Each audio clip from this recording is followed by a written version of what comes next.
ननी कला को नए दिन को धमाल लोक संस्कृति को ले जाकर शुरुआत हैं को नाम का कोलकाता रविंद्र भारती संघ का गेस्ट मैडम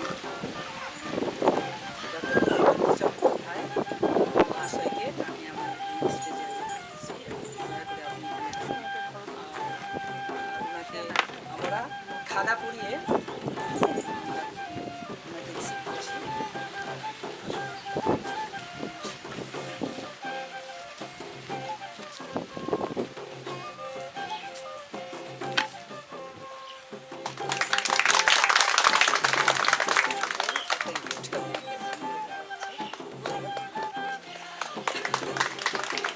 তো আজকের যে এই অনুষ্ঠানটা হতে চলছে এই অনুষ্ঠানটা আমাদের চিফ গেস্ট আছেন doctor Haimanti Chattopadhyay, member secretary state academy, Rabindra Bharati university, Kolkata.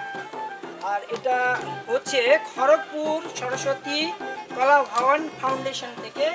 আর এটাতে যে টাকা আজকে এটা 2 দিন করার জন্য যে টাকা খরচ হবে সেটার খরচ দিচ্ছে সঙ্গীত নাটক একাডেমি। আমরা আমাদের বিমাল সংগঠন থেকে অশেষ অশেষ ধন্যবাদ জানাই ম্যাডামকে। দয়া করে ওনারা আমাদের এই যে সেক্রেটারি আছেন এই সঙ্গীত ইয়ের খড়গপুর সরস্বতী কলা ভবনের গৌতম স্যার, ওনাকেও আমরা ধন্যবাদ জানাই। ওনারা মানে আমাদের এই হিমাল জনজাতির যে লোক সংস্কৃতি হারিয়ে যাচ্ছে, আজ একদম অস্তিত্ব হারানোর দিকে চলছে, এটাকে যাতে আমরা বাঁচিয়ে রাখতে পারি। সমস্ত ছোট ছোট ছেলেমেয়েরা যারা আজকে ধিমাল লোক সংস্কৃতিটাকে ভালো করে বুঝে নাই বা নাচগুলা জানে না, আমরা তাদেরকে 2 দিন ধরে এখানে প্রশিক্ষণটা দেব। আর এই প্রশিক্ষণের সমস্ত খরচ এই আমাদের সঙ্গীত নাটক একাডেমি কলকাতা থেকে দিচ্ছে। এই জন্য আমাদের এই 2 দিনের ওয়ার্কশপ। নমস্কার।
দেখো ভালো করে দেখো।